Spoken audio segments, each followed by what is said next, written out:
여러분이 이제 그 지난 클리닉 시간에 이제 했던 거를 이제 보고 들었고, 그걸 기반으로 이제 영작을 낸 거거든요. 그래서 핵심만 설명할게요. 핵심만. 자, 한번 보겠습니다. 1번, 2번, 3번 같은 경우는요, few와 a few, little과 a little 이걸 기반으로 이제 문제를 낸 겁니다. 그 다음에 4번, 5번 문제에서는 이제 제기대명사, 셀프 붙는 애들 이걸로 이제 문제를 낸 거고요. 여기 6번까지.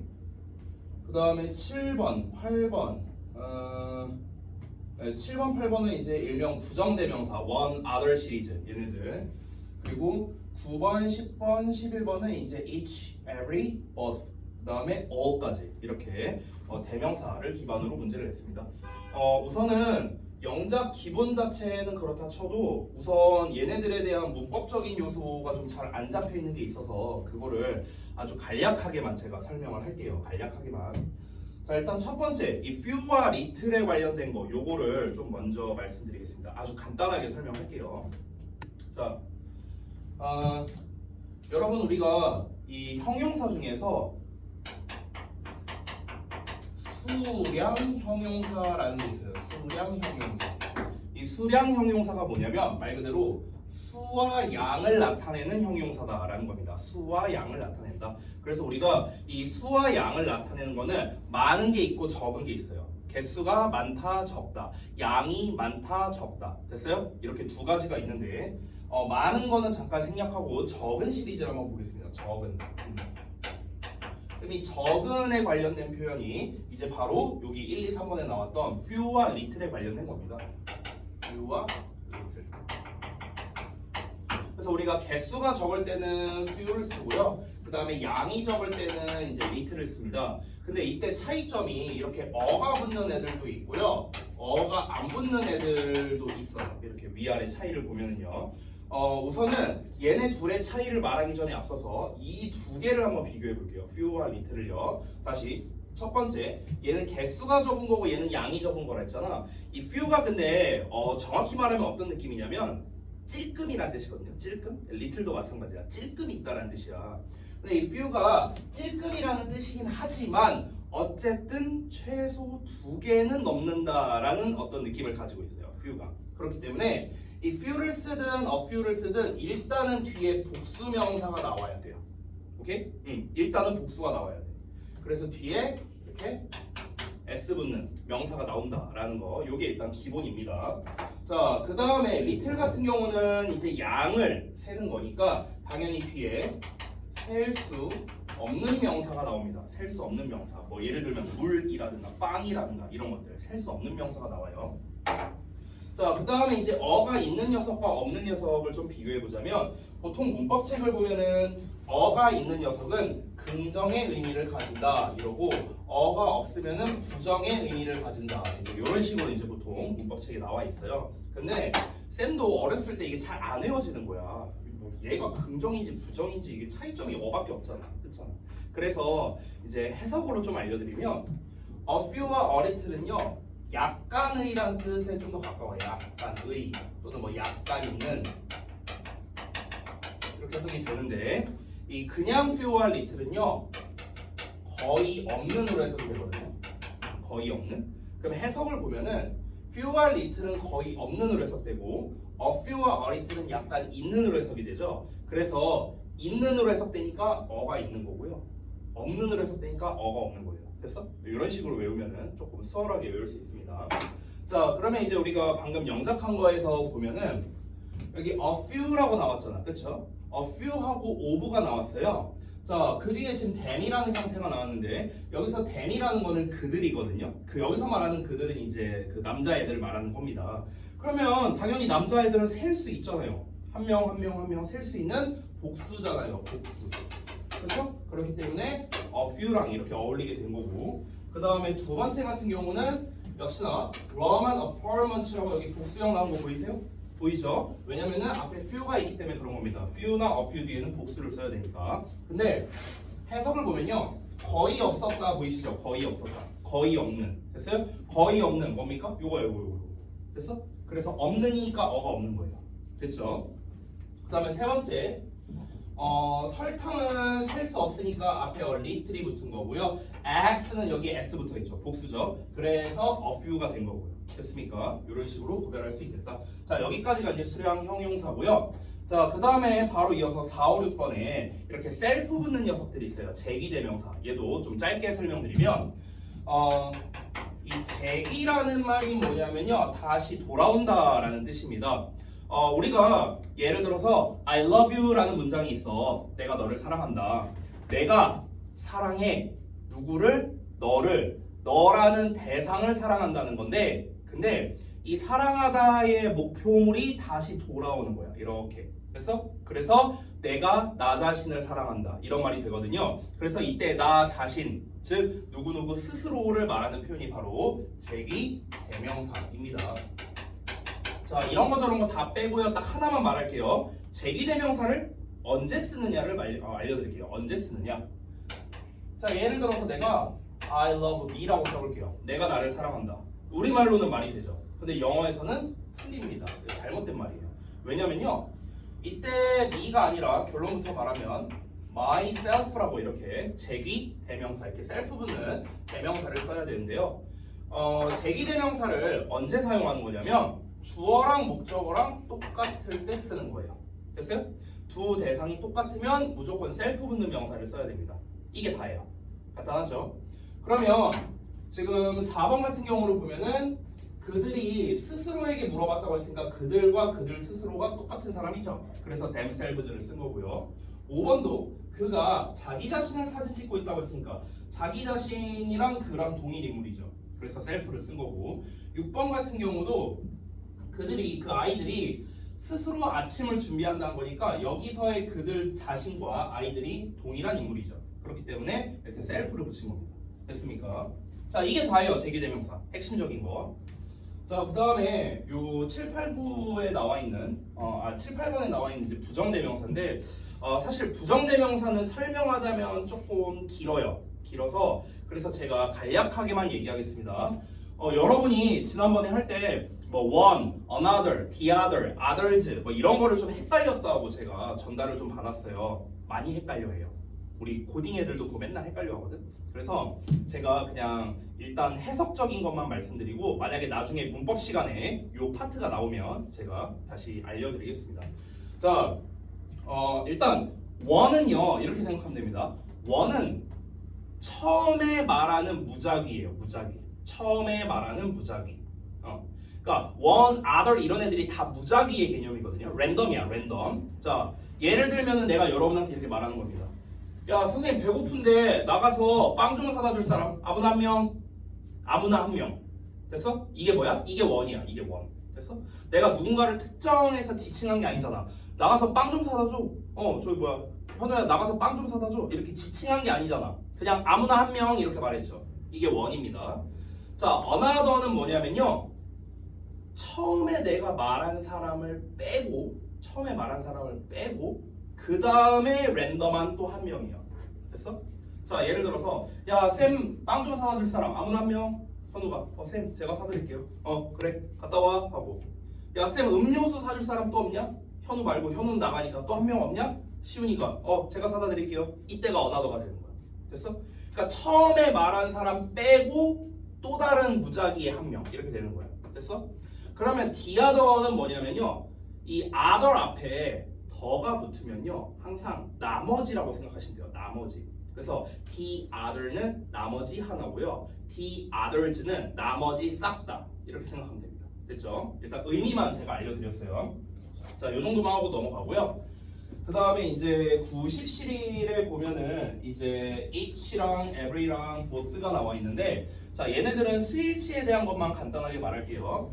each는 각각이고 every는 모든인데 둘 다 단수 취급이 된다라는 게 주요 특징입니다. 그래서 each하고 썼지만 뒤에 has라고 이렇게 3인칭 단수형의 동사가 왔고요. every 모든이라고 해석되지만 뒤에 student의 s가 안 붙어 있죠. 그리고 동사도 has라고 이렇게 단수형 동사가 나왔다는 거, 이게 특징입니다. 당연히 5 같은 경우 얘 잠깐 건너뛰고 5 같은 경우는 우리가 기본적으로 복수형으로 취급하기 때문에 visitors라고 이렇게 복수형이 나온 거고요. 그 다음에 11번에 나와 있는 both는요 언제나 복수 취급합니다. both는 발음도 비슷하잖아. both는 복수형이다. 욕쓴 거 아니에요. 네, both는 복수다. 됐어? 그래서 뒤에 than이라는 복수가 나왔고 동사도 복수에 맞는 형태가 나왔다. 이렇게 그냥 간단하게 봤습니다. 자, 그래서 여러분이 지난번에 영작 시간에 했었던 거를 좀 간략하게 제가 이제 핵심만 이제 말씀드린 건데요. 지금 여러분 영작하신 거 보면서 저는 여기에 나와 있는 내용보다도 좀 개인적으로 좀 아쉬운 것들이 있어갖고요. 그걸 좀 먼저 말씀드릴게요. 여러분 영작을 하든 또는 문법 문제를 풀든 둘 다 공통적인 건데요.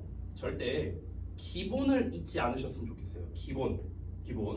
자, 여러분이 예를 들어 수학으로 비유해 보겠습니다. 너네가 막 연립방정식 막 이딴 거를 배운다 쳐볼게요. 또는 뭐 완전제곱식 막 이런 걸 배운다 쳐볼게. 근데 내가 구구단을 몰라. 그럼 무슨 의미가 있어요? 내가 함수, 뭐 1차 함수니 1차 방정식이니 이런 걸 배우는데 근데 내가 구구단을 할 줄 몰라. 그러면은 무슨 의미가 있어요? 뭐 함수고 방정식이고. 안 그렇습니까? 자, 그래서 항상 기본기가 중요하다는 거예요. 기본기가. 여러분이 지금 영작하신 거를 제가 쭉 검사를 해봤을 때 여러분이 틀린 게 1차 방정식에서 틀린 게 아니라 1 더하기 1 틀린 게 더 많았어요. 1 더하기 1 틀렸다. 1 더하기 1 틀렸다가 뭐냐면 주어가 3인칭의 단수예요. 그럼 동사에다 s 붙인다. 아니, 기본 중에 기본이잖아요. 근데 이런 걸 틀린 게 너무 많이 보였다는 거예요. 여러분 걸 검사했을 때. 또는 뭐뭐 했다. 예를 들어 12번 보면 선물을 줬다라고 나왔어. 그럼 과거형을 써야 되는데 현재형을 써버리는 거야. 그냥 여기 그냥 너무 단순하게 생각하는 거야. 기부 나왔으니까 그냥 기부로 쓰는 거야. 그러니까 이런 게 너무 아쉽다는 거예요. 저는요. 아니 지금 1 더하기 3이 나왔는데 1 빼기 3으로 계산한 거랑 똑같은 수준이에요. 이거는요. 그러니까 여기에 나왔던 어떤 문법적 사항들이 있죠. few와 little이 헷갈린다. other와 the other가 헷갈린다. 아, 오케이. 그건 인정. 왜? 쉽지 않을 수 있어요. 근데 이거는 이건 아니잖아요. 그렇죠? 그래서 여러분은요. 사실은 기본기에 조금 더 신경을 써서 하셨으면 좋겠어요. 너무 생각을 안 하고 푸는 게 너무 많아요. 알겠죠? 그게 좀 많이 아쉬웠다. 자, 1일 테스트는 이 정도로만 좀 정리를 하고요. 자, 우리 이제 문법 교재를 펴서 이제 문법을 좀 진행하려 하는데 그 지난번에 그 원장님이랑 수업할 때 문법을 어디까지 했는지 제가 잘 모르거든요. 혹시 어디까지 했는지 좀 알려주실래요? 어디 할 차례인지 제가 몰라서. 57쪽까지 했습니다. 57쪽이요? 57쪽. 그래머리 사이드. 응? 그래머리 사이드요. 예. 57쪽. 그래만 있어요. 78번. 아니 지금 우리 문법 시간인데 영작 했잖아요. 클리닉 때. 분사해야 돼요. 아, 분사할 차례군요. 아, 오케이. 알겠습니다. 아, 또 하필이면 또 분사네요. 하필이면. 자, 해야지.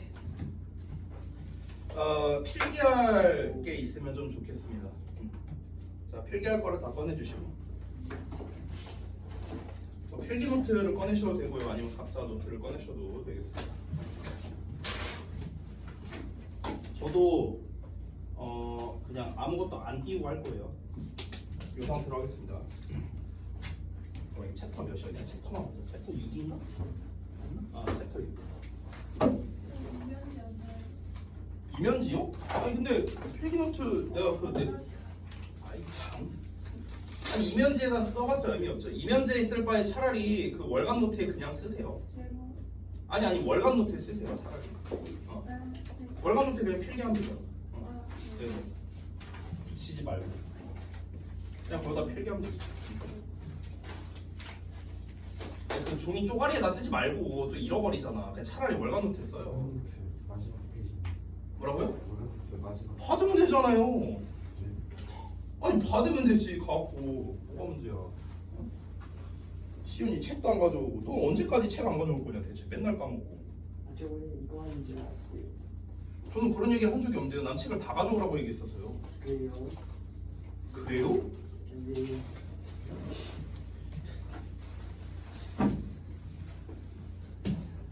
진짜. 내가 지금 중학생을 하는 거야, 초딩을 하는 거야, 이 썩을 것들아. 화요일 날 독해를 할 거고요. 화요일 날. 그 다음에 이제 목요일 날 그 영자 클리닉을 할 거고, 토요일 날에 이제 문법을 할 겁니다. 알겠죠? 네네네. 네, 뭐 잘 모를 수도 있죠. 죄송해요, 제가. 자, 보겠습니다.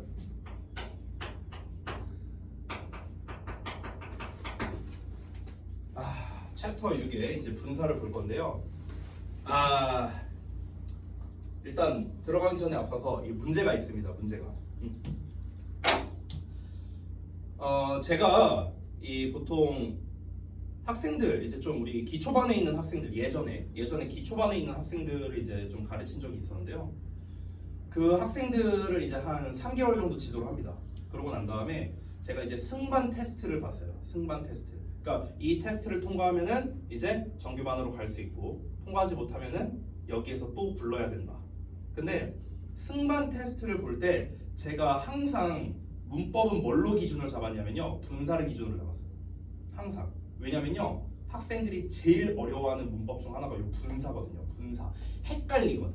그러니까 이름은 되게 많이 들어봤어. 이름은 다 들어봤어요, 여러분도. 분사라는 이름을요. 현재 분사, 과거 분사, PP 다 들어봤잖아. 그렇죠?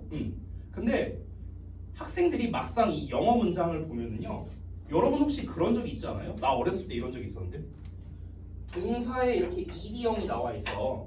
그러면은 언제는 선생님이 과거형이니까 뭐뭐 했다고 해석해야 된대. 근데 언제는 선생님이 과거 분사니까 뭐뭐가 된다라고 해석해야 된대요. 되는으로 해석해야 된대요. 그럼 이게 뭐야? 언제 이걸로 해석하고 언제 이걸로 해석하고 이게 뭐야? 기준이 뭐야? 저는 이런 적이 있었거든요. 여러분 이런 적 없어요? 아 그래요? 그러면 할 말이 없고. 자, 그러니까 헷갈리는 거야. 그리고 처음에 우리가 동사 3단 변화 외우잖아요. 그쵸? 동사 3단 변화. make, made, made, run, ran, run 막 이런 거 외우잖아. 3단 변화. 근데 동사 3단 변화를 일단은 왜 외워야 되는지도 몰랐고요. 어릴 때 공부할 때. 그리고 3단 변화가 현재, 과거, 과거분사 순으로 외우잖아요. 현재, 과거, 과거분사. 현재랑 과거는 알겠어. 근데 과거 분사가 뭐야? 분사라는 게 뭐지? 이렇게 된 거야.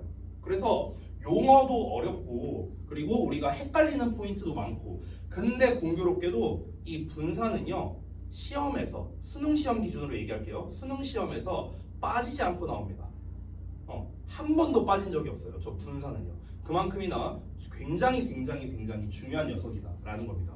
그래서 이 분사라는 녀석은요, 이해와 암기가 대단히 중요한 파트이기 때문에 제가 호흡을 좀 천천히 가져갈 거예요. 알겠죠? 그래서 저는 이제 숙제를 나갈 때 이제 저랑 이제 기존 정규반을 했었던 우리 뭐 현우나 시윤이는 알겠지만, 이렇게 개념이 중요한 파트를 제가 진도를 나갈 때는요, 항상 백지 테스트를 줍니다. 백지 테스트. 이따 하는 법 알려드릴 테니까 이 백지 테스트를 이제 제가 오늘 숙제로 줄 거고요. 다음 시간에 개념 테스트를 볼 겁니다. 월요일 날. 개념 테스트 통과 못하면 통과 못할 때까지 재시험을 볼 겁니다. 알겠죠? 무한 재시험 볼 거예요. 너무 중요한 파트여서 그렇습니다. 알겠죠? 자, 그러면은 분사를 들어가기 전에 앞서서 일단 중요한 거를 먼저 좀 설명해 보겠습니다. 자, 일단은 분사 전에 이제 좀 사전 설명하는 거야. 지금부터 설명하는 건 분사에 대한 설명이 아닙니다. 분사를 이해하기 위한 그 전 단계를 먼저 가보도록 하겠습니다. 자, 여러분께 일단 질문을 먼저 한번 해볼게요. 여러분, 그 영어에는요, 품사가 총 몇 개가 있을까요?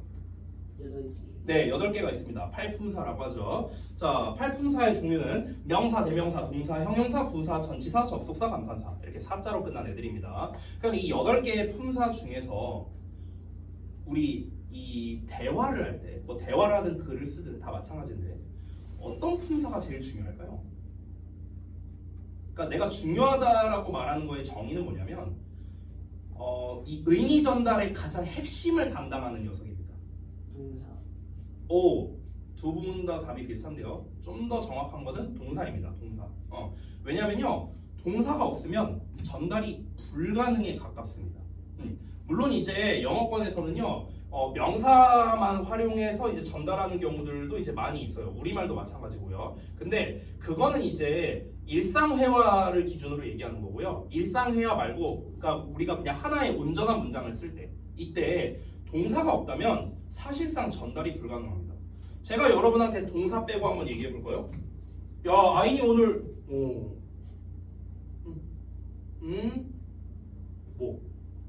오늘 뭐? 아인이 오늘 뭐? 어쨌다고? 내가 뭔 말하려는지 알겠어요? 모르잖아요. 모르잖아. 동사를 말을 안 하니까 전달이 안 돼요. 오케이? 그래서 이 커뮤니케이션에서 가장 중요한 게 바로 동사인데요. 이 동사를 해석할 때 우리말로 어떻게 해석하죠? 하다. 뭐뭐 다라고 해석이 되죠. 뭐뭐 다. 그렇죠? 근데 영어 같은 경우는 여러분 아시겠지만 동사가 어디에 나와요? 두 번째. 두 번째? 그럼 두 번째 나오면 무조건 다 동사예요? 그럼 더 스튜던트는 스튜던트가 두 번째 나왔으니까 동사네? 자식아 그렇게 말하면 안 되지. 뭐라고요? 뭐 뒤에? 주어 뒤에 나온다. 됐어요? 이게 일단 기본이죠. 근데 우리말은 동사가 어디 나와요? 맨 뒤에 나오죠. 뭐뭐에서 뭐뭐에서 뭐뭐합니다. 우리말은 동사가 맨 뒤에 나옵니다. 그래서 우리 그 속담이라 해야 되나? 격언이라 해야 되나? 이런 말도 있죠. 한국말은 끝까지 들어봐야 한다. 이런 말이 있잖아요. 왜? 끝에 동사가 나오기 때문입니다. 됐어요? 자, 그만큼이나 이 동사라는 녀석이 의미 전달에 있어서 굉장히 중요한 역할을 한다라는 건데요. 예전에 이 영어라는 언어가 우리가 어려운 이유가 뭐냐면요. 한국말이랑 겹치는 게 하나도 없어서 그렇거든요. 겹치는 게 없어요. 이건 좀 딴 얘기일 수 있는데 그냥 필기하지 말고 그냥 들어봐봐. 지금부터 하는 거는. 이 세계의 언어는요, 전 세계의 언어는요, 크게 두 가지로 분류하자면 조사의 언어와 위치의 언어가 있어요.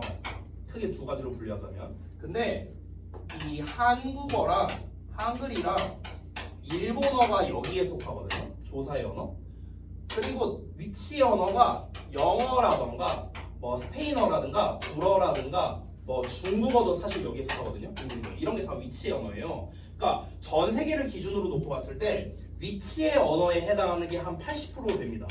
나머지가 조사의 언어인데 하필 우리나라가 조사의 언어야.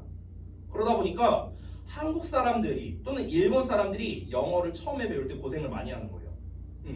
중국 사람들은 영어 되게 잘합니다. 왜? 똑같은 언어 구조거든요.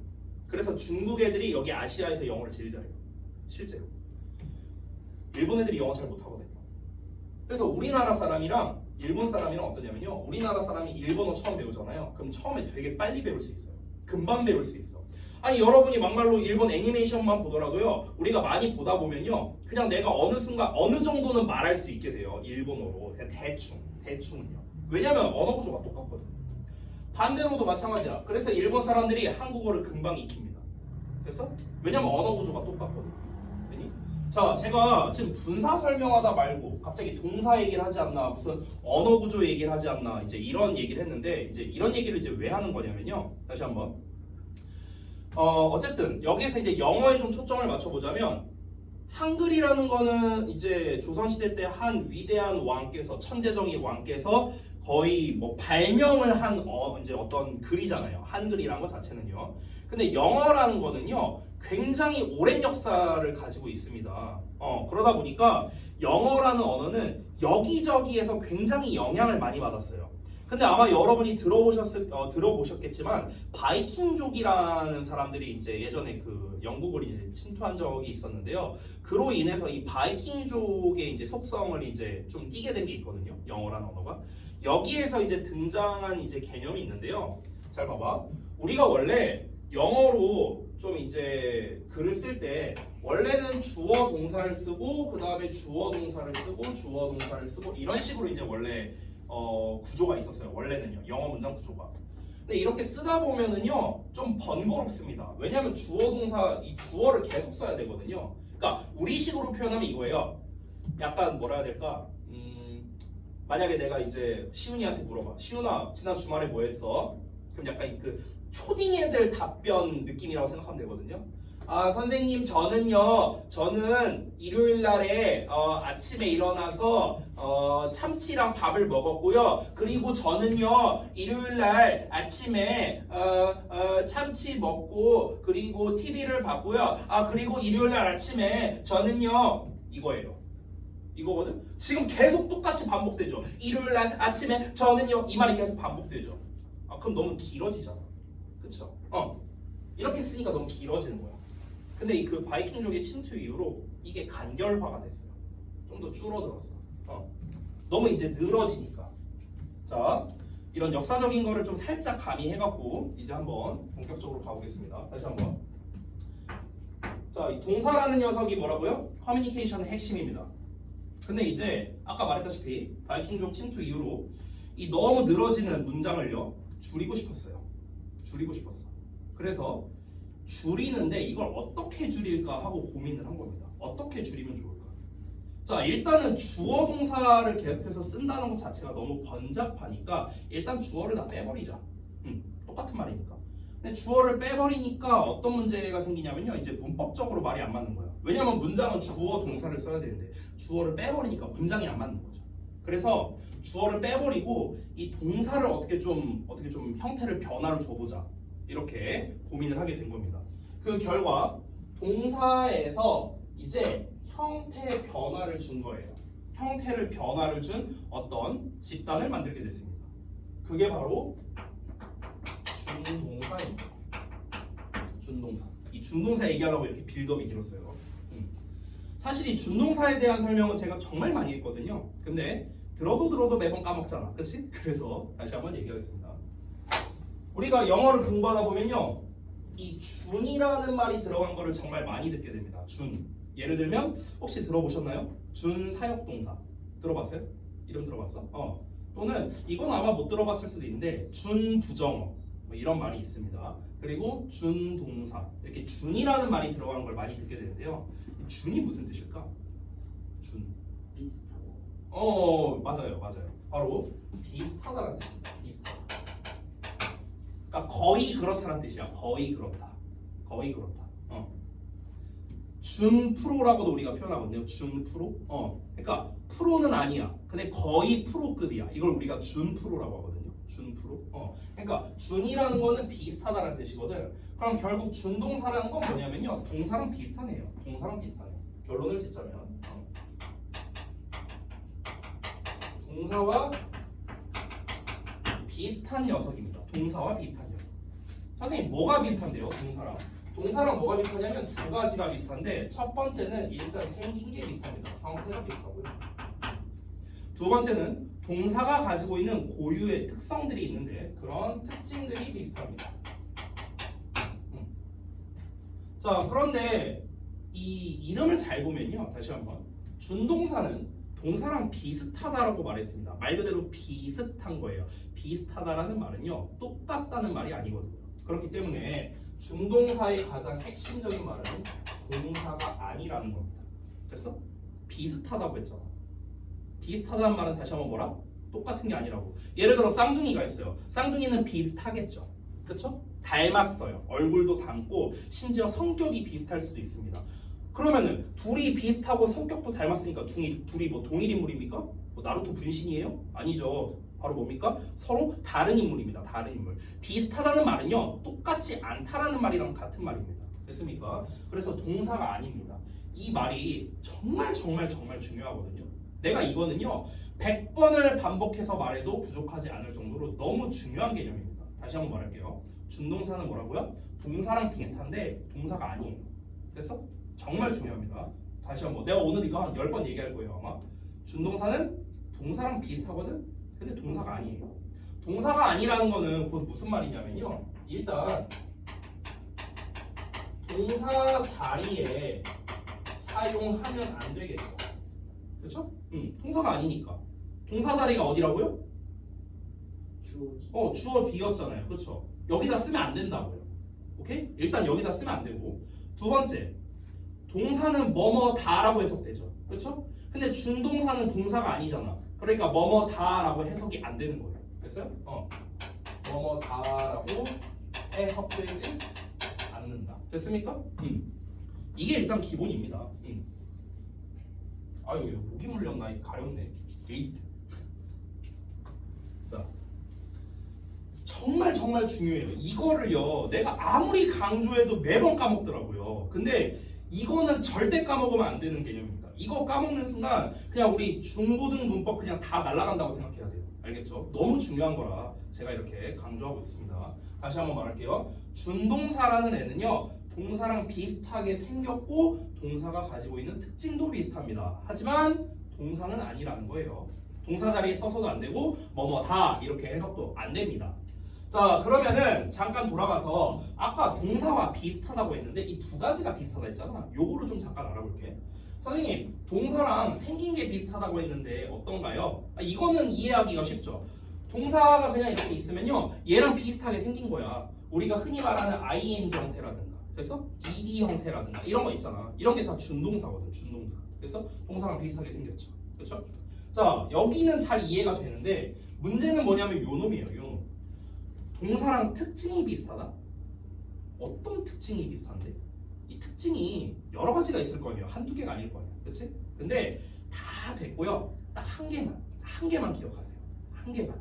이거만큼은 꼭 기억해 주세요. 어떤 특징이 비슷하냐면요. 잘 보세요. 다시 질문합니다.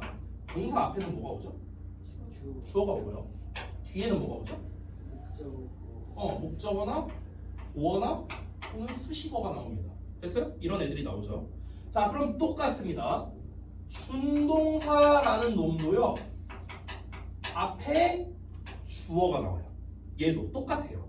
준동사라는 놈도 뒤에 목적어나 보어나 수식어가 나옵니다. 똑같아요. 똑같아. 됐어? 자, 그런데 여기에서 우리가 이름 하나 정해줬습니다. 자, 동사 앞에 오는 주어는요. 정식 명칭이 동사의 주어예요. 동사의 주어, 정식 명칭. 그럼 요 주어는 준동사의 주어겠죠. 준동사의 주어. 됐어요? 준동사의 주어 아래 있는 놈. 그래서 우리가 요 주어 있죠. 요 주어. 준동사 앞에 오는 주어.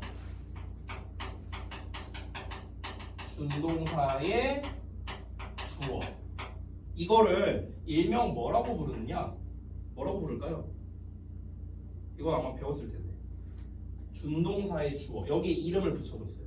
무슨 주어라고? 오, 맞아요. 의미상 주어라고. 됐어? 이름 붙여준 거야. 이름 붙여준 거. 됐죠? 그래서 제가 앞으로 의미상 주어가 뭐냐 이렇게 물어보면 준동사의 주어요. 이렇게 대답하면 됩니다. 알겠죠? 준동사의 주어요. 자, 여기까지가 일단 준동사에 대한 이제 기본 개념입니다. 준동사에 대한 개념. 자, 근데 너무 중요한 거라 다시 한번 복습 좀 해볼게요. 동사에서 파생시켜서 새로운 집단을, 준동사란 집단을 만들어냈는데 동사와 비슷하지만 동사가 아닙니다. 동사가 아니니까 동사 자리에 써서도 안 되고 뭐뭐다 라고 해석이 안 되고요. 하지만 동사와 비슷하니까 생긴 게 비슷하고요. 동사가 가지고 있는 특징이 비슷한데 그 특징 여러 가지가 있지만 한 개만 기억하자고요. 동사 앞에는 주어가 오는 것처럼 준동사 앞에도 주어가 온다. 동사가 뒤에 목적어나 보어나 수식어가 오는 것처럼 준동사도 뒤에 목적어, 보어, 수식어가 나올 수 있다. 됐어? 지금 말한 거를 간략하게 정리한 겁니다. 자, 여기까지 일단 간단히 봤고요. 자, 그러면 이제 중요한 거. 그래서 이 준동사가 어떤 애들이 있는데 이걸 이제 알아볼 거예요. 그 준동사의 종류가 세 가지 종류가 있는데 그게 바로 앞선 단원에서 여러분이 배웠었던 부정사, 동명사, 그리고 마지막으로 오늘 단원에서 배울 분사입니다. 됐어? 요 분사, 우리가 지금 배우고자 하는 단원이죠. 그러니까 이거 말하려고 이렇게 길게 설명한 거예요. 이거 말하려고. 됐어? 자, 그러면 얘네들을 하나씩 그냥 간략하게 볼 건데요. 그러니까 이걸 다 설명하려면 당연히 분량이 많으니까 일단 요거를 기반으로만 설명을 해볼게요. 요거를 기반으로. 자, 부정사랑 동명사랑 분사는요 전부 다 동사가 아닙니다. 전부 다 동사 아니에요. 왜? 준동사니까요. 됐어? 부정사, 동명사, 분사가 동사가 될 수 있는 확률 빵프로. 빵프로예요. 빵프로. 절대 동사 아닙니다. 알았죠? 그래서 얘네들은요 뭐뭐다라고 해석이 되지 않습니다. 동사 자리에 써서 안 됩니다. 됐어요? 동사가 아니잖아. 그럼 어떤 다른 품사를 가지고 있다는 거거든. 그래서 어떤 품사의 역할을 하는가? 부정사라는 녀석은요 명사, 형용사, 부사 이렇게 역할을 하고요. 동명사는 이름에 써있다시피 명사 역할을 하고 분사는 형용사의 역할을 합니다.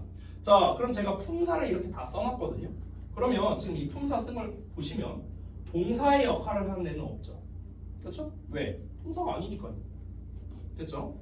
하지만 부정사, 동명사, 분사는 전부 다 동사랑 비슷합니다. 얘네들은 셋 다 앞에 주어, 즉 의미상 주어가 나오고요. 뒤에는 목적어나 보어나 수식어가 나온다는 겁니다. 셋 다. 셋 다. 알겠죠? 그리고 이 녀석들의 형태가 다 동사랑 비슷하게 생겼습니다. to의 동사원형, 동사의 ing 또는 ing 또는 ed형 붙는 거. 됐어요? 다 동사랑 비슷하게 생긴 거죠. 됐습니까? 자, 그래서 여러분이 절대로 잊어서는 안 되는 게 바로 이 부정사, 동명사, 분사는 다시 한번 뭐라? 동사가 아니라는 겁니다. 동사 자리에 쓰면 안 돼요. 뭐뭐다라고 해서도 안 되고요. 알겠죠? 자, 여기까지가 이제 준동사에 대한 이제 좀 전체적인 기본 개념 설명을 말씀드렸는데요. 자, 조금 어려울 수도 있고 헷갈릴 수도 있습니다. 근데 여러분이 기억해야 되는 건 부정사, 동명사, 분사는 동사가 아니라는 거예요. 됐어? 이게 제일 중요합니다. 얘네는 동사가 아니에요. 내가 지금 이거 몇 번 얘기하는지 모르겠어요. 한 10번 넘게 얘기한 것 같아. 부정사, 동명사, 분사는 동사가 아니에요. 제발 동사 자리에 쓰지 마세요. 제발, 제발. 그녀가 피아노 치고 있다. She playing the piano. 제발 이렇게 쓰지 말라는 거야. 동사 아니라고요.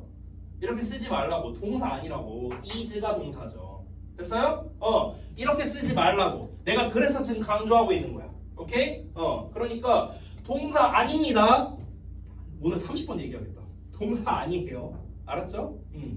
자, 그래서 여기까지는 이제 준동사에 대한 이제 좀 기본 설명을 드렸고요. 그럼 이제 분사에 대한 좀 본격적인 설명을 한번 가보도록 하겠습니다. 자, 그래서 제가 1번부터 쓸게요.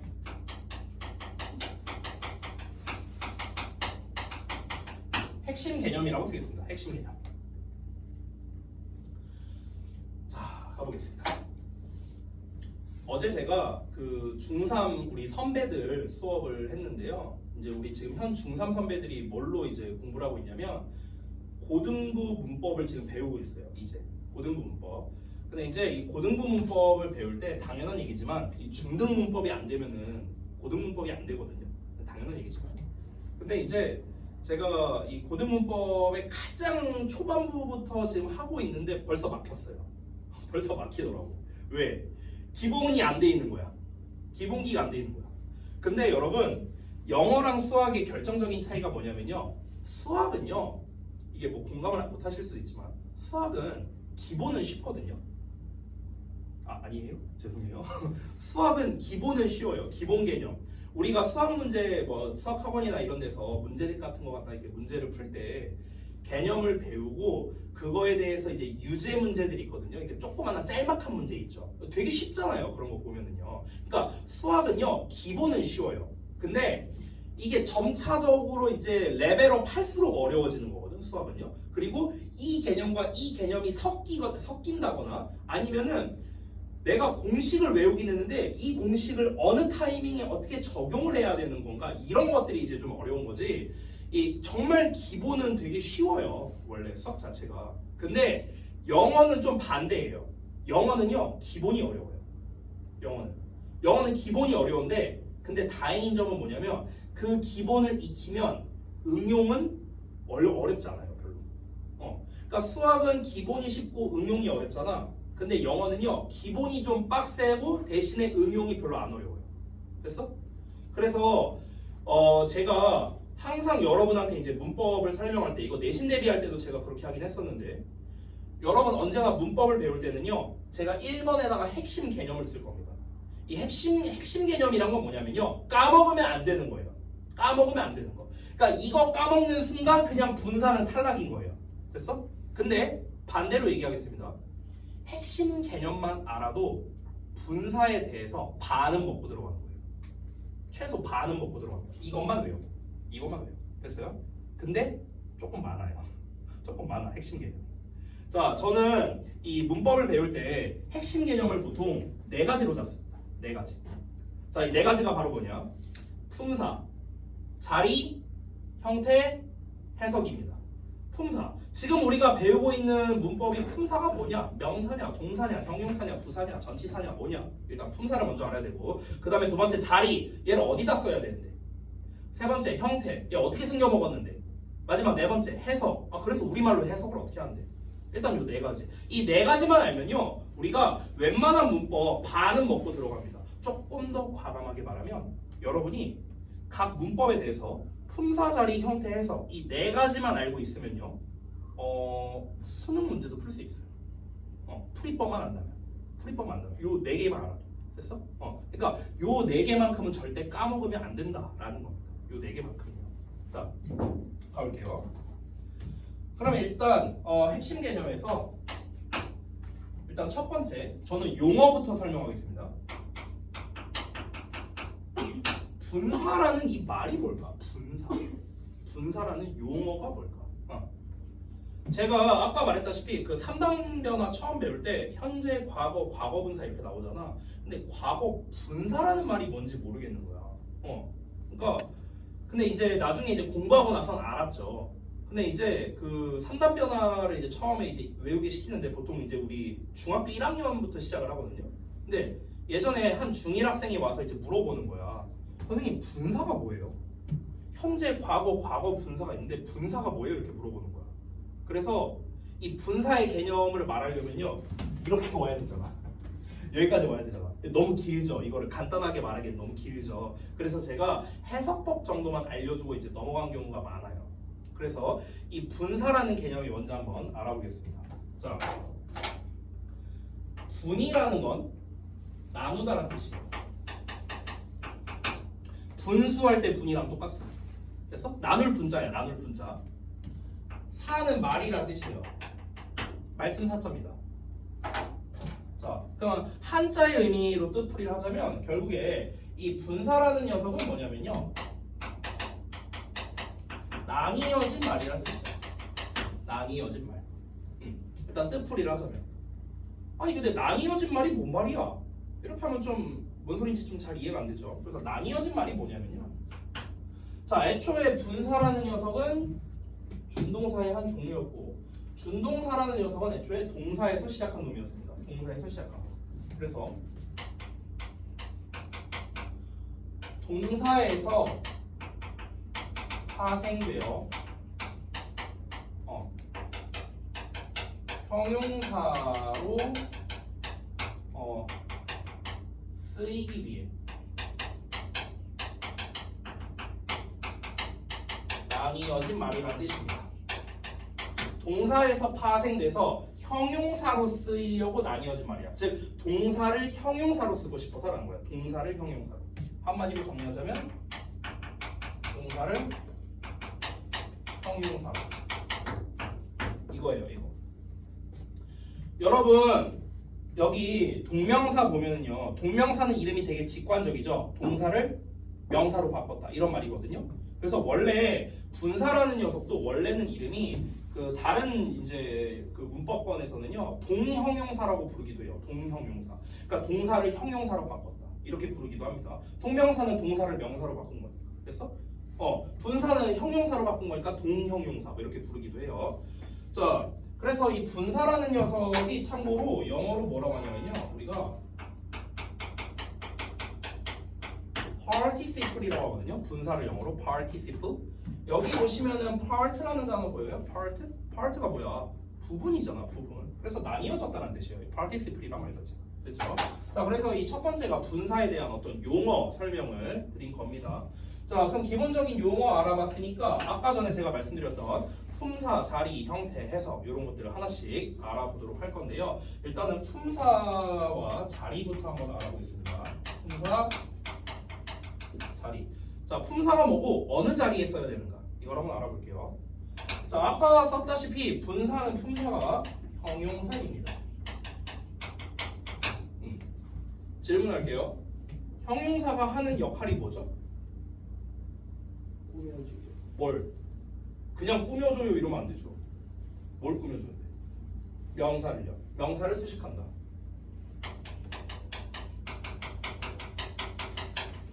자, 끝입니까? 이게 다예요? 그렇지. 됐어요? 형용사가 하는 역할. 그러니까 형용사란 말을 들으면은 얘들아 고민하지 마. 수식이랑 보어야. 됐어? 고민하지 말고 그냥 바로 답하면 돼. 자, 형용사네 얘가 무슨 역할해? 수식어 보어요. 명사 수식 보어요. 이렇게 대답하면 돼. 어떤 거든 간에. 알겠죠? 자, 그러면 일단 역할을 썼는데 그래서 어디다 쓰냐고. 어디다 쓰냐고. 여러분 지난 겨울방학 때 저랑 연길이 특강 하면서 이 수식어에 대해서 제가 설명을 드린 적이 있었는데요. 질문할게요. 기억 하나. 수식어를 어디다 쓰죠? 아니에요. 수식어를 어디다 쓸까? 수식어. 까먹었냐? 이 자스들아? 아니에요. 꾸며주는 말 근처에. 그렇지. 그게 정답이죠. 그러니까 정확히 말하면 꾸밈 받는 애 근처. 이제 기억났냐? 응. 현우는 기억 못하는 것 같은데. 그런 걸 했었나? 약간 이런 느낌인데. 수식 받는 애 근처예요. 수식 받는 애 근처. 됐어? 자, 근데 형용사는 누굴 꾸며준다? 명사 꾸며주잖아. 그럼 어디다 써야겠어? 명사. 명사 근처에 써야겠죠. 명사 근처에. 됐어? 명사의 앞이나 또는 뒤에 오겠죠. 이게 명사 근처겠죠. 명사 근처. 이건 안 써도 되는데 명사가 있으면 분사라는 놈이 앞에서 이렇게 꾸며주거나 아니면 분사라는 놈이 뒤에서 꾸며주거나. 됐어? 둘 중 하나라고. 됐죠? 자, 보어. 보어는 자리가 크게 두 가지가 있거든요. 무슨 보어? 무슨 보어? 주격보. 주격 보어. 하나 더 있죠. 목적. 목적격 보어. 됐어요? 그래서 보어의 자리는 우리가 이제 주격 보어. 주격 보어의 자리는 정확히 말하면 어디입니까? 이형식 구조죠. 이형식 구조. 됐어? 요 자리죠. 요 자리. 됐어? 또는 목적격 보어. 목적격 보어는 이제 우리 오형식이잖아요. 요 자리. 됐어? 다 자리 알려준 거야 지금. 자리. 자, 품사 알아봤고 자리 알아봤습니다. 자, 그 다음에 이제 우리가 알아볼 게 형태와 해석을 알아볼 거거든요. 그래서 형태와 해석이랑 이제 여러 특징이 있는데 여기가 사실 어찌 보면 가장 핵심이라고 할 수 있겠습니다. 형태, 해석이 있거든요. 자, 요 형태와 해석은 잠깐만요. 아니다. 그냥 이렇게 쓰자 일단. 그 분사란 녀석은 애초에 종류가 두 가지가 있어요. 그래서 그 두 가지에 따른 형태와 두 가지의 각각의 해석이 다 좀 차이가 있거든요. 그래서 요 녀석은 설명이 조금 이제 걸릴 수 있으니까 시간이 좀 지났으니 제가 쉬는 시간 약간 드릴게요. 그래서 쉬는 시간 이후에 요 부분부터 다시 한번 설명드리겠습니다. 알겠죠? 자, 요거 다시 한번 쭉 보시고요. 오늘 차라리 한번 테스트를 볼까 이거. 이따가 지우고 한번 테스트 한번 해봐요. 뭘 아예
또 단어 시험 막 이상하게 보고 그런 거 아니겠지? 야 지난번에 시윤이 현우 결과가 너무 처참하잖아 이 자식들아. 어? 이거는 씨 아니지 단어를 그지 끼기들아. 어? 오늘 씨 같은 결과 나오기만 해봐 페널티 3배로 쓰게 할 거야. 알았어? 자 보겠습니다. 3번 이어서 쓸게요. 준비하시고. 자 형태와 해석. 일단 종류가 두 가지가 있는데요. 현재 분사라는 놈이 있고요. 그 다음에 과거 분사라는 녀석이 있습니다. 자 일단 이 녀석들에 대한 설명을 좀 먼저 해드릴게요. 이 과거 분사 같은 경우는 얘를 먼저 좀 얘기를 할게요. 이 용어를 아까 말할 때 제가 분사가 participle이라고 했었죠. 영어로. 과거가 영어로 뭐예요? past죠, past. 그래서 과거 분사가 영어로 past participle이거든. 이게. 그래서 이걸 앞글자를 따서 pp라고 부르는 거예요. 됐어요? pp. 됐니? 우리가 과거 분사를 pp라고 부르잖아. 그게 past participle 이걸 줄여서 얘기를 하는 겁니다. 자 일단 기본적인 형태를 보자면 현재 분사는 동사에다가 이렇게 ing 붙인 형태입니다. 과거 분사는 이제 일반적으로는 동사의 ed형을 쓰는 게 가장 많죠. 하지만 우리 동사 3단 변화 외울 때 보면은 불규칙적으로 변하는 녀석들도 있기 때문에 동사의 ed형 또는 불규칙이다 이렇게 제가 쓰도록 하겠습니다. 자 형태까지 썼고요. 그럼 가장 중요한 해석이 어떻게 되는 거야? 해석. 자 해석을 어떻게 하냐면요. 이 분사는요 기본적으로 해석을 2개씩 갖고 있어요. 그러니까 현재 분사의 해석이 2개가 있고 과거 분사의 해석이 2개가 있습니다. 근데 이 각각의 해석은요 이 둘이 서로 상반되는 개념이에요. 상반돼요. 서로 반대되는 의미를 가지고 있는데 현재 분사가 뭐뭐 하는의 뜻을 가지고 있어요. 뭐뭐 하는. 하는은 우리가 일명 능동의 의미를 가진다라고 얘기를 하고요. 과거 분사는 그의 반대로 뭐뭐 되는의 뜻을 가지고 있습니다. 그래서 일명 수동의 의미를 가진다 이렇게도 이야기를 합니다. 뭐뭐 하는, 뭐뭐 되는, 뭔가를 당한다는 거예요. 자 그리고 현재 분사의 두 번째 뜻은요. 뭐뭐 하는 중인이라는 뜻도 있어요. 뭐뭐 하는 중인. 그래서 우리가 일명 진행의 의미를 가지고 있다 이렇게 표현을 하죠. 자 그 다음에 과거 분사가 뭐뭐 한이라는 의미도 있습니다. 뭐뭐 한다는 건 무슨 뜻이냐면요. 이 진행의 반대거든요. 자 여러분 잘 봐봐. 진행이라는 얘기를 좀 잘 생각해 보면요. 이 진행은요 같은 말로 미완료랑 같은 뜻이거든요. 미완료. 예를 들어 볼게. 나 지금 영어 숙제하고 있어. 이게 진행이죠. 나 지금 영어 숙제하고 있어. 그럼 영어 숙제 끝났다는 거예요? 아니잖아. 미완료야. 미완료. 됐어? 근데 뭐뭐 내가 숙제를 다 했어. 이거는 다 끝났다는 거죠. 그렇죠? 그래서 다 했다. 다 뭐뭐 한이라는 뜻이거든. 그래서 이게 바로 완료의 의미가 됩니다. 완료. 그래서 서로 반대되는 개념이에요. 반대. 됐나요? 자, 그래서 형태와 해석까지 이렇게 한번 우리가 쭉 알아봤습니다. 여기까지가 분사의 핵심 개념입니다. 자, 뭘 썼습니까? 품사, 자리, 형태, 해석 네 가지를 다 말한 겁니다. 됐죠? 자, 지금 제가 칠판 하나를 쭉 다 썼는데요. 여러분, 이거 필기하면서 제가 뭐 보면서 쓰지 않았죠? 아무것도 안 봤어요. 없어. 앞에 아무것도 없어. 출석부 말고 뭐 아무것도 없습니다. 그냥 제 머릿속에 있는 거 쓴 거예요. 됐죠? 여러분도 이렇게 쓸 줄 알면 돼요. 저는 지금 백지로 썼어요. 아무것도 없는 상태에서 썼습니다. 맞죠? 뭐 보고 쓴 거 없잖아요. 이게 가능하면 돼요, 여러분. 이거를요? 이거를 제가 외워서 쓰라고요? 저도 외워서 쓰는데 니네가 왜 못 써요? 나도 쓰는데. 쌤은 쌤이잖아요. 내가 태어날 때부터 쌤이었냐? 내가 태어날 때부터 선생님이었냐? 아니잖아. 그냥 하면 돼요. 여기에 있는 개념. 여기에 있는 개념. 자, 다 중요합니다. 중요한 거밖에 없어요. 지금 여기에서. 뭐 하나 뺄 거 없습니다. 그래서 여기까지가 이제 분사의 핵심 개념이었다. 자, 혹시 지금까지 설명하면서 이 부분은 좀 잘 이해가 안 되는데 하는 거 있을까요? 다시 설명해 드릴게요. 없어요? 이해가 안 되는 건 없죠? 오케이, 좋습니다. 자, 제가 내신 때도 아마 얘기를 했던 것 같은데요. 학습을 어떻게 하라고 했죠? 공부할 때? 자, 이해가 됐어요? 그럼 그 다음에 제가 뭐 하라고 했는지 혹시 기억나요? 기억 안 나요? 자, 이해는 다 됐다며. 뭔 말인지는 알겠다며 지금. 맞죠? 자, 이해됐으면은 그럼 이제 여러분 이제 분사 끝? 그건 아닐 거 아니야. 뭐가 돼야 될까? 암기가 돼야 돼요. 됐어? 외워야죠. 우리가 이해가 됐다고 해서 학습이 끝나는 게 아니고요. 이해가 됐으면 암기를 해야 됩니다. 근데 선생님 어떻게 해야 암기를 할 수 있을까요? 여러분 일단은 이해가 되면은요 암기는 쉬워요. 이해가 되면은 우리가 아무것도 모르는 상태에서 그냥 생짜로 외워라 이러면은 이제 너무 암기가 어렵죠. 근데 이해가 됐다면서 지금 여기 있는 내용들이 이해가 되면은 그럼 암기는요 물 흐르듯이 가면 돼요. 그래서 암기는 반복을 통해서 하는 겁니다. 반복. 이 암기를 반복해서 하다 보면 어떤 일이 벌어지냐면요. 이거를 무한히 하다 보면요. 체화가 되거든요.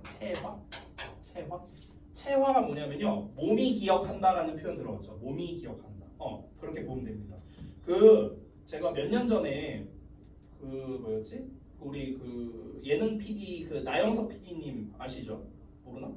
나영석 PD 그 나영석 PD님이 채널 15야인가 그런 이제 유튜브를 하시는데 몇 년 전에 소녀시대를 이제 찾아간 적이 있었어요. 근데 이제 소녀시대 멤버들이 이렇게 쭉 나오는데 거기에서 소녀시대가 2007년인가 6년인가 그때 데뷔한 걸로 알고 있거든요. 너네 태어나기 전에.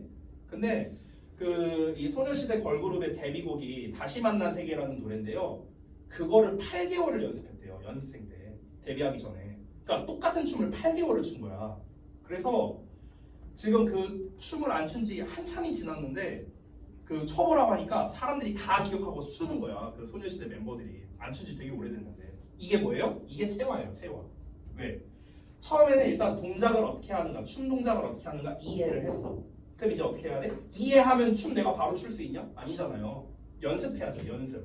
계속 연습을 하는 거죠. 무한히 반복하는 겁니다. 그러면 이제 어떻게 되느냐? 자다가도 막 춤추고 이런 일이 발생하게 되는 거예요. 그게 이제 완벽하게 체화가 되면요. 내가 죽을 때까지 까먹을 수가 없습니다. 제가 여러분 이 분사 설명을 몇 번이나 해봤겠습니까? 강사 15년 하면서 세보진 않았지만 최소 1000번은 하지 않았을까요? 제가 아마 1000번을 설명했을 거예요. 이거를요. 자, 내가 반복을 저는 1000번 했어요. 1000번. 이걸 1000번 썼어요. 저는. 이걸 어떻게 까먹어요? 내가 치매가 오지 않는 이상은 이거는 까먹을 수가 없습니다. 죽을 때까지, 나 관에 들어갈 때까지 이걸 기억할 거예요. 그래서 결국에 우리가 뭔가 학습이라는 거는요, 영어뿐만 아니라 모든 거에 있어서 학습이라는 거는 이해를 하면은 반복을 통해서 여러 번 반복을 통한 체화로 오는 겁니다. 이 체화가 됐을 때 비로소 학습됐구나 라고 이야기를 하는 겁니다. 알겠죠? 근데 대부분의 학생들이 착각하는 게 이해를 하면은 학습한 걸로 착각하더라고요. 아니 이해는 누가 못합니까? 여러분 키보드 우리 타자 칠 때 컴퓨터 키보드 타자 칠 때 어디에 뭐가 있는지 자세를 어떻게 해야 되는지 이거를 이해는 할 수 있어요. 그럼 너네가 다 타자를 빨리 칠 수 있습니까? 아니잖아요. 아니잖아. 여러분 중에 나보다 타자 빨리 칠 수 있는 사람 있을까? 없어요. 저 한글 타자 800타예요. 영어 600타고요. 나보다 빨리 칠 수 없잖아. 왜? 저는 무한히 반복을 많이 했으니까. 됐냐? 그러니까 체화가 된 거거든. 됐어요? 그러니까 뭐든지 간에 학습이라는 거는 이해, 반복을 통한 암기, 체화 단계로 가야 된다라는 겁니다. 내가 지금 똑같은 거를 여러 번 하고 있음에도 불구하고 계속해서 틀린다는 건요 아주 단순합니다. 그냥 공부를 안 해서예요. 학습량이 적은 겁니다. 학습량이 적은 거. 알겠죠? 자, 그래서 일단 이제 분사에 대해서 이제 핵심적인 얘기를 다 했으니까 이제부터는 이제 부수적인 이야기를 할 건데 여기서부터는 책을 보면서 좀 진행을 해보겠습니다. 그래서 제가 여기는 좀 지울게요. 여기 쫙 다 지워도 되죠? 다 지울게요. 자, 그러면 책을 펴고 자, 유닛 1부터 한번 보겠습니다. 여기서부터는 이제 좀 디테일한 것들이 이제 나올 텐데요. 디테일한 것들은 이제 제가 여기 2번으로 해갖고 좀 필기를 하도록 하겠습니다. 핵심은 다 썼으니까요. 자, 첫 번째 현재 분사와 과거 분사 이렇게 설명이 나와 있습니다. 한번 읽어볼까요? 분사는 형용사처럼 쓰여 명사를 수식하거나 주어나 목적어를 보충 설명하는 보어 역할을 한다. 아까 얘기했던 거고요. 그래서 진행형, 완료형 수동태의 동사구 일부로 쓰이기도 한다. 뭐 이런 설명이 나와 있네. 자, 그래서 A와 B에 보시면 현재 분사 대 과거 분사 이 두 가지를 비교하는 것이 나와 있습니다. 현재 분사는 ing, 능동, 뭐뭐 하는, 진행, 뭐뭐 하고 있는 제가 쓴 거 그대로 나와 있죠. 그 다음에 과거 분사는 동사의 이디형 또는 불규칙, 수동, 뭐뭐 된, 완료, 뭐뭐 한 이런 의미를 가지게 된다. shocking news야.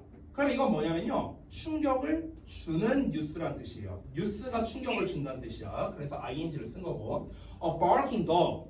짖는 개예요. 짖고 있는 개. 이 개가 왈왈 거리면서 짖고 있는 거잖아. 하는 거죠. 그래서 ing을 쓴 거고요. shocked people이야. 충격을 받은 사람들이야. 사람들이 충격을 받았다는 겁니다. 그래서 shocked ed로 쓴 거고요. fallen leaves. fallen은 떨어진 나뭇잎이란 뜻입니다. 떨어진 나뭇잎. 자, 요거는 근데 이 책에다가 좀 참고로 좀 써주세요. falling leaves가 있고요. fallen leaves가 있거든요. 그럼 얘네들의 차이를 좀 알려줄게요. 차이를. 일단 해석적 차이를 보자면요. falling leaves는 떨어지고 있는 나뭇잎이겠죠. 떨어지고 있는 나뭇잎.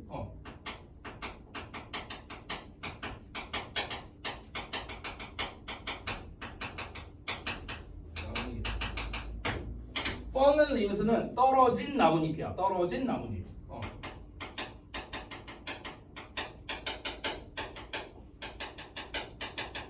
일단 해석을 하면 이렇게 되는데 이게 무슨 말이냐면은 falling leaves는요. 예를 들어 볼게요. 내가 벚꽃놀이를 보러 갔어요. 그럼 벚꽃 막 바람에 벚꽃이 막 이렇게 휘날려. 벚꽃이 떨어지고 있어. 이게 falling leaves야.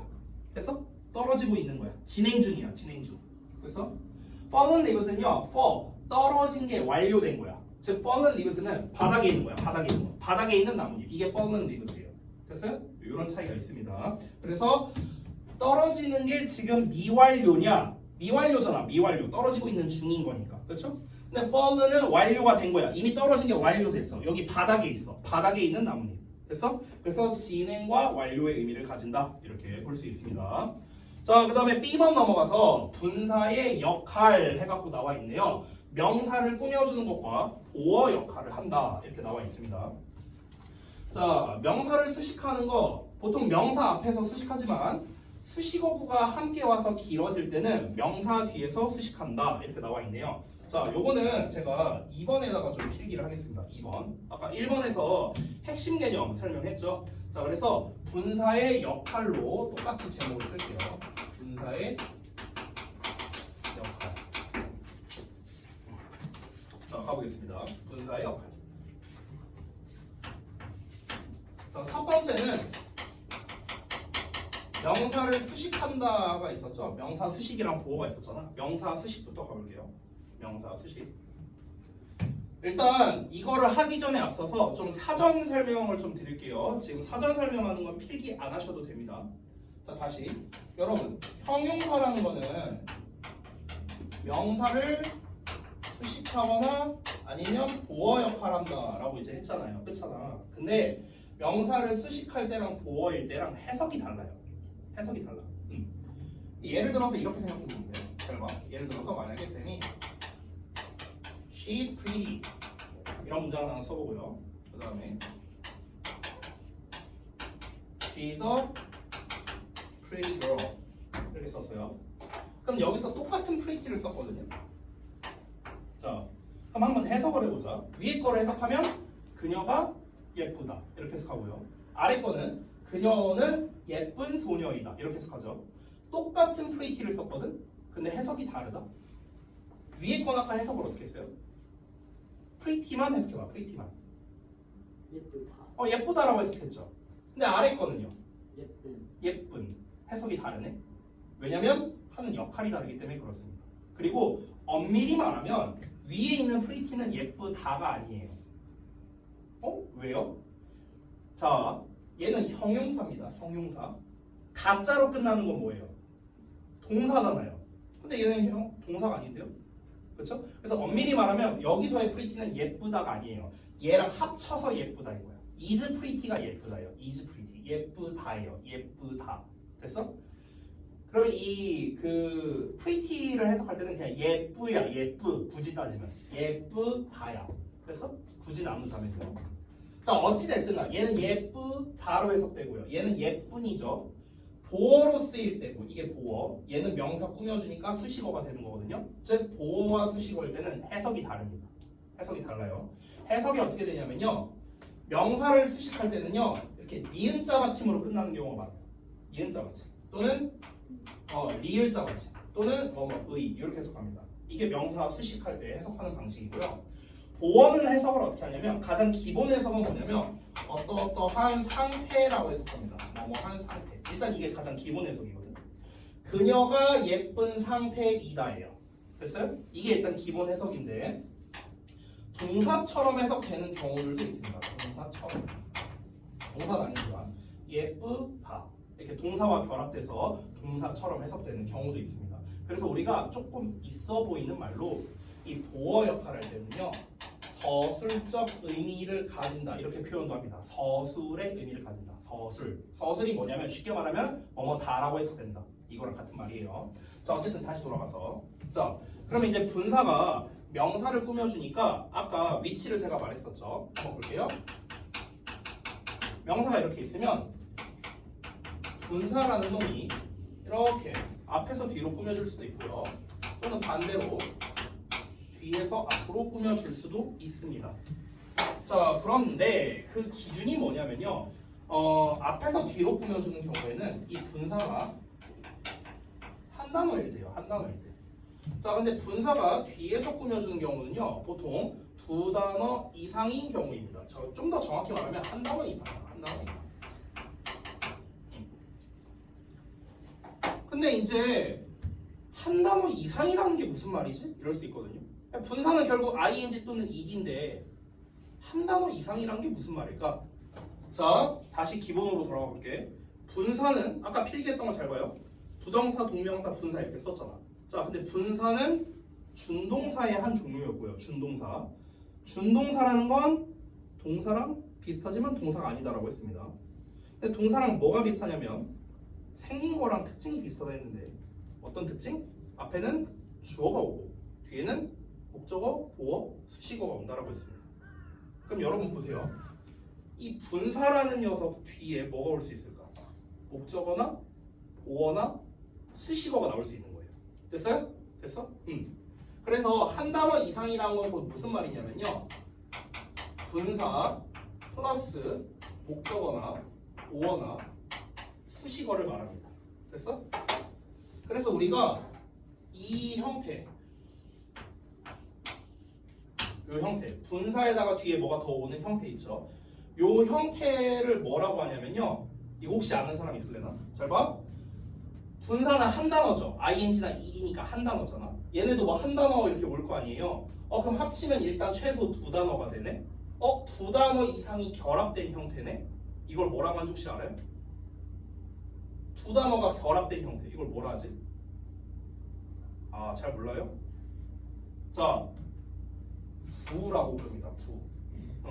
왜냐면 주어 동사가 없거든요. 여기에. 됐어? 주어 동사가 없는 덩어리를 구라고 불렀고요. 주어 동사가 있는 덩어리를 절이라고 불렀는데 여기 주어 동사 없잖아. 그렇죠? 얘 동사 아니잖아. 여기도 동사 없잖아. 그렇죠? 그러니까 구라고 부릅니다. 그래서 이런 형태를요 우리가 분사구라고 불러요. 분사구. 왜냐면 분사가 포함된 덩어리니까. 됐어요? 분사구라고 부릅니다. 자, 어찌됐든간 이렇게 분사가 구의 형태로 나올 때는 이렇게 뒤에 위치시켜줍니다. 영어는 긴 거 앞에 있는 걸 싫어하잖아요. 그래서 기니까 뒤로 보낸 겁니다. 됐죠? 자, 그래서 명사를 수식할 때는 기본적으로 한 단어짜리는 이렇게, 만약에 한 단어 이상이 나오면은 이렇게 뒤로 위치시켜준다. 됐죠? 자, 요게 일단 기본이었고요. 이때 해석할 때는 다시 한번 뭐라? 니은자 받침, 리을자 받침, 의로 해석합니다. 자, 그럼 두 번째 보어 역할을 볼게요. 보어 역할.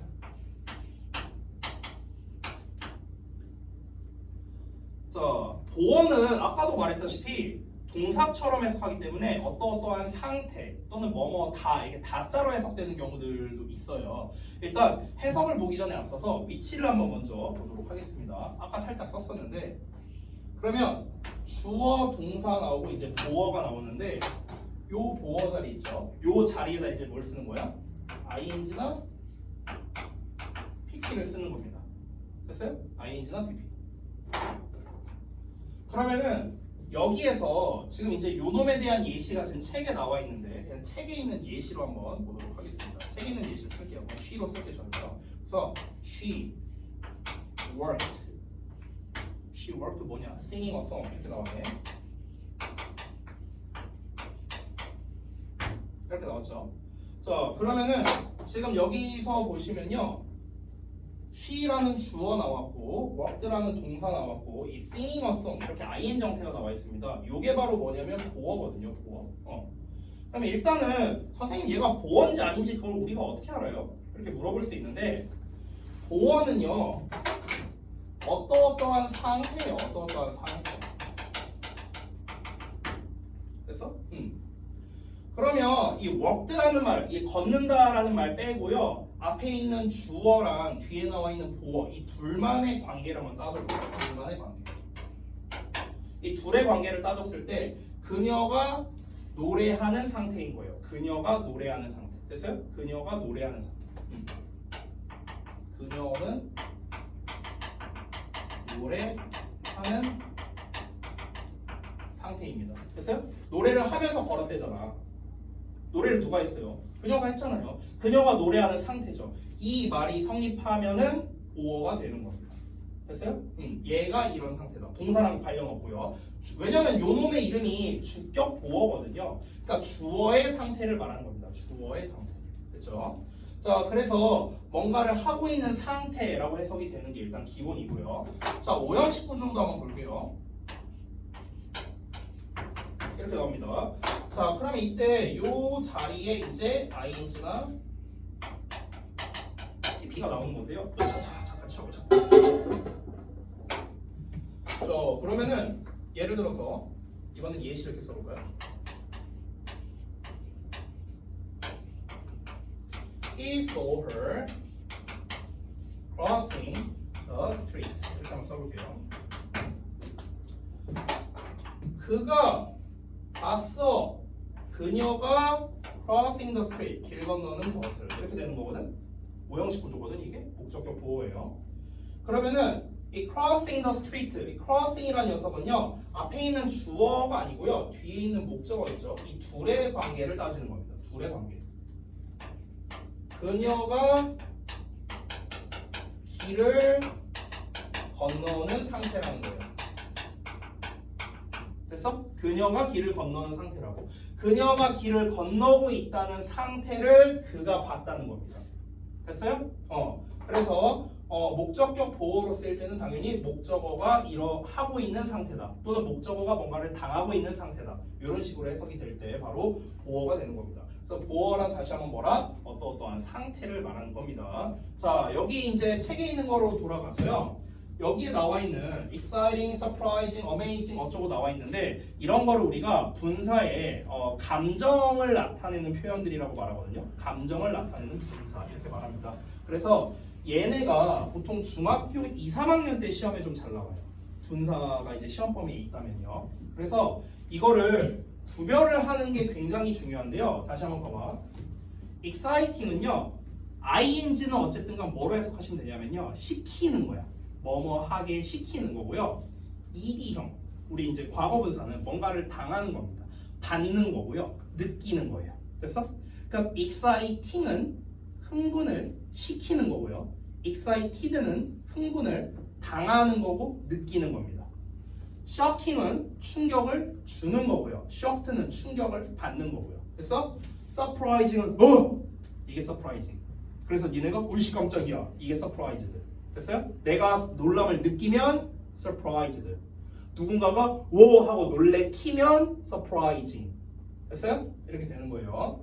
boring, bored도 마찬가지야. boring, 지루함을 주는 거고요. bored, 지루함을 느끼는 겁니다.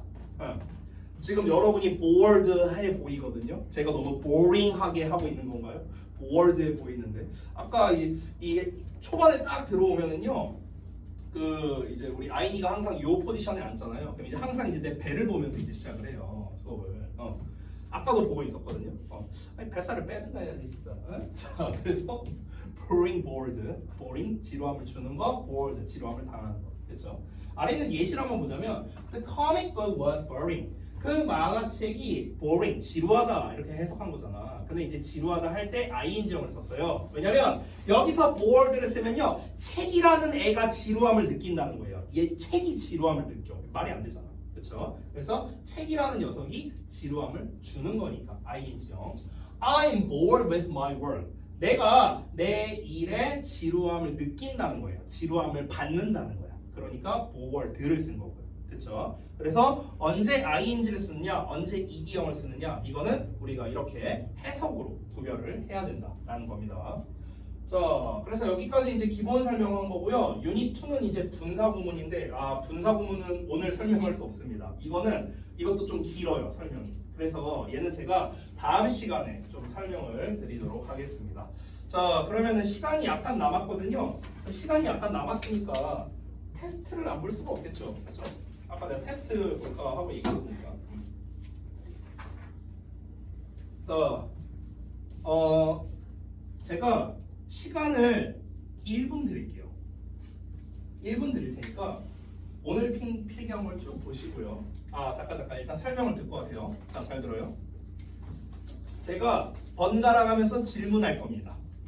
자, 내가 뭐라 질문하면은 시훈이가 답하고, 그 다음에 아이니가 답하고, 현우가 답하고 이렇게 하시면 돼요. 그래서 답을 여러분이 하나도 빠짐없이 잘한다. 그러면은 오늘 제가 숙제 뭐 준다 했어요? 백지 테스트 준다 했죠. 백지 테스트. 이 백지 테스트 하는 법부터 알려줄게요. 아는 분도 있고 모르는 분도 있으니까. 자, 어떻게 하는 거냐면 오늘 필기한 내용 있죠. 오늘 필기한 내용을 일단 정독을 합니다. 정독을 하고요. 그리고 필기노트에다가 안 보고 쓰는 겁니다. 말 그대로 백지 상태로 쓰는 거예요. 그럼 당연히 여러분이 못 쓰는 양이 되게 많을 겁니다. 맞죠? 또는 틀리거나 잘못 쓰거나 이런 것도 있을 거예요.